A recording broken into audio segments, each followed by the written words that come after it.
लगातार 122 दिन हो चुके हैं शहीद को लेकर आप शहीद में बैठे हैं। संसद हो या फिर शहीद स्मारक, ये लगातार कैसे इस तरीके से? देखिए, हमारा काम संघर्ष करना है और संघर्ष आज से नहीं किया। 1993, 95, 97 विश्वविद्यालय की छात्र राजनीति से लेके और 98 के बाद लगातार 27 साल का हमारा संघर्ष राजस्थान की सड़कों पे, चाहे विधानसभा रही, चाहे लोकसभा रही, चाहे हाईवे रहे, चाहे रेलवे ट्रैक रहे, जेल रही, हमेशा जेलों के अंदर रह के संघर्ष किया हमने।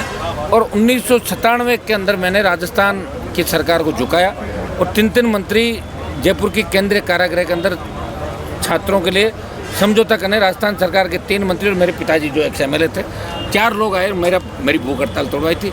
उस समय राजस्थान की सरकार शायद पहली बार झुकी कि जेल के अंदर मंत्री आए, समझौता किया और छात्रों की तमाम मांगें मानी। तो मेरी कोई नई आदत नहीं लड़ने की, तो मैं शुरू से ही लड़ रहा हूँ। और एक आदत है कि मैं लड़ाई में पीछे नहीं हटता, अंतिम समय तक लड़ता हूँ। दुश्मन को याद रखता हूँ जो किसान का दुश्मन है, और अपने दोस्तों को कभी नहीं भूलता। ये मेरी आदत रही है। इसलिए बहुत से लोग मेरे से डरते हैं, कतराते हैं। वो लोग ये भी कहते हैं कि ये अगर सत्ता में आ गए तो राजस्थान का भविष्य ठीक नहीं होगा। राजस्थान का नहीं, उनका भविष्य ठीक नहीं होगा। वो सही कह रहा है कि अगर ये सत्ता में आ गए तो उनकी दुकानदारियाँ बंद हो जाएगी। और राजस्थान के अंदर अगर RLP सत्ता में आ गई तो किसान को इस तरह सड़कों पे कर्ज के लिए आंदोलन नहीं करना पड़ेगा, MSP खरीद के लिए आंदोलन नहीं करना पड़ेगा, बिजली के लिए किसान का कभी कनेक्शन नहीं कटेगा, सशक्त लोकायुक्त होगा, टोल नहीं देना पड़ेगा और नौजवानों को रोजगार मिलेगा। ये RLP के मुख्य मुद्दे हैं। ये जो 122 दिन से आंदोलन चल रहा है, ये पूरे देश में ज़बरदस्त तरीके से इस आंदोलन ने सबकी नींद उड़ा दी। BJP के राष्ट्रीय अध्यक्ष, प्रधानमंत्री, गृह मंत्री, सब लोग चाहते हैं कि भाई इस आंदोलन का तोड़ क्या हो, भर्ती तो रद्द करनी पड़ेगी। हाईकोर्ट कर दे तो ठीक है, नहीं तो हनुमान जिद्दी है, दिल्ली आएगा, ये सबको पता है। और हाईकोर्ट का जैसे ही फैसला होगा उसके अगले दिन हम ऐलान कर देंगे कि दिल्ली की ओर हमारा कूच कब होगा। उसमें अग्निवीर और अन्य मामले भी साथ रखेंगे। देखिए, हमारे संघर्ष का परिणाम है कि RPSC का चेयरमैन नया व्यक्ति गया, ईमानदार व्यक्ति गया, और राजनीतिक नियुक्तियाँ बंद होगी, संख्या भी बढ़ गई और पॉलिटिकल लोग आने बंद हो जाएंगे। तो RPSC का पूरा पुनर्गठन UPSC की भांति RLP के संघर्ष के बदौलत ही हुआ।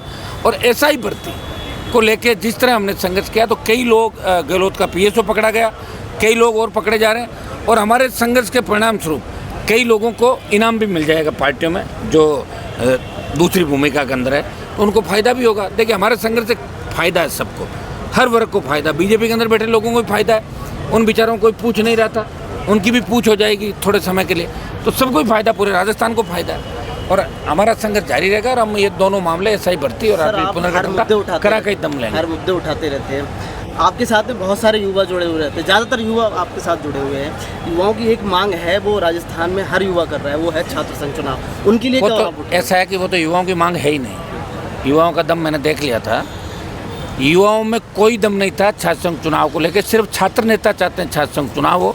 मैंने 1 महीना राजस्थान में रैलियाँ करी और जब विद्याधर नगर में आह्वान किया तो सिर्फ 10,000 RLP के कार्यकर्ता ही वहाँ पहुँचे, छात्र नहीं पहुँचे थे। अगर छात्र 1 लाख पहुँच जाते तो चुनाव 2 साल पहले ही हो जाते, लेकिन छात्र चुनाव नहीं चाहते, कुछ छात्र नेता चाहते हैं। और कांग्रेस वाले लोग इसलिए कह रहे हैं, सोच रहे हैं दूसरा तो कोई मुद्दा बचा नहीं तो छात्र संघ चुनाव करो। अरे तुमने तो बंद कराए थे, किस मुँह से छात्र संघ चुनाव कराने की बात करो? BJP ने छात्र संघ चुनाव बंद कराए, किस मुँह से बात करी? मैंने लोकसभा में बात आवाज़ उठाई कि छात्र संघ चुनाव कराओ राजस्थान के अंदर, जबकि स्टेट का इशू है। विधानसभा के अंदर मैं जब था, सड़कों पे 12 रैली करी राजस्थान में। तो जब हम कर रहे थे उस समय तो युवा और छात्र आया नहीं। अब युवा चाह रहा, छात्र चाह रहे, किसने पूछा कौन चाह रहा है? ये तो ऐसे आप चाह रहे हो कि चुनाव की बात कर रहे हो। कोई छात्र युवा नहीं चाह रहा है, सिर्फ छात्र नेता चाह रहे हैं। अगर छात्र युवा चाह रहे हैं 1 लाख की तादाद में आ जाओ, कल जयपुर के अंदर 4 दिन बाद का हम ऐलान करते हैं 1 लाख नौजवान आ जाओ, उसी दिन चुनाव की घोषणा करा देंगे। पूछ लो पहले छात्र नेताओं को। वो तो ये नहीं, मैं तो हमेशा ही कर रहा हूँ, सहयोग में ही कर रहा हूँ, बिना पॉलिटिकल उसके स्वार्थ के मैं ही चुनाव कराने की बात कर रहा हूँ, मैं ही पैरोकारी कर रहा हूँ। कांग्रेस BJP तो मेरे देखा देखी कर रही है, इनके पास कोई मुद्दा नहीं तो क्या करें? बोल छात्र संघ चुनाव कराओ। बंद किसने कराए थे? BJP वाले सड़क पर क्यों बैठ रहे हैं? करा दो चुनाव। और कांग्रेस ने बंद कराए थे। कैसे मान लिया अशोक गहलोत पायलट की बात? इन तो चुनाव बंद कराए, धुतकारा इन्होंने। जब बच्चे इनसे मिलने गए तो अशोक गहलोत ने गेट आउट कहा कि भागो यहाँ से, पुलिस बुलाते हैं। कैसे भूल गए वो लोग वो दिन? कैसे भूल सकते हैं बताओ मुझे? उन्होंने रैली करी है, कहने से काय की रैली करी है? खाली बैठे हैं। कौन सी रैली थी? कौन से 20,000 लोग थे? होंगे तो 2,000 2,500 कितने लोग थे? 400 लोग थे। काय की रैली है? इतनी हर कहीं हो जाती रैली जहाँ भी जाते हैं। जोजरी का मामला आपने उठाया, कितना बड़ा मामला बताओ मुझे? झुकाएंगे सरकार को, उस समस्या का समाधान कराएंगे। वो सारा बीजेपी वहाँ वोट लेती है हमेशा, शर्म आनी चाहिए बीजेपी कांग्रेस को कि 70 साल से वहाँ बैठे हैं, 30 साल से समस्या है, समाधान इनको करना चाहिए। गंदगी ये फैला रहे हैं, लड़ाई हम लड़ रहे हैं और हम ये भी नहीं करेंगे वोट हमें मिलेगा, हम लड़ेंगे इस राजस्थान के लिए, अंतिम समय तक लड़ेंगे जब तक राजस्थान का नौजवान किसान समझदार नहीं हो जाता। अभी नासमझी लोगों के अंदर, एक बार कांग्रेस, एक बार बीजेपी, एक बार कांग्रेस, 3 दिन के लिए उछलते हैं, चौथे दिन छोटा सा काम करा के ट्रांसफर करा के भाग जाते हैं लोग। लड़ने की क्षमता कहाँ लोगों के अंदर। सर नरेश मीणा के लिए क्या कहेंगे? अभी जो झालावाड़ में उन्होंने मुद्दा उठाया, भाई गलत पकड़ा ना उसको, मैंने उस दिन बोल तो दिया ना, बार बार क्या है कि बात ही कहोगे उसके लिए, क्या कहोगे उसके लिए। जो तो डॉक्टर साहब ने पकड़वाया ना उसको, किरोड़ीलाल जी ने, पहले भजन लाल जी ने नरेश मीणा को किरोड़ीलाल जी के खिलाफ यूज किया और फिर लगा कि किरोड़ीलाल जी दिल्ली में ज़्यादा शिकायत कर रहे हैं तो किरोड़ीलाल जी कहने से पकड़वा दिया।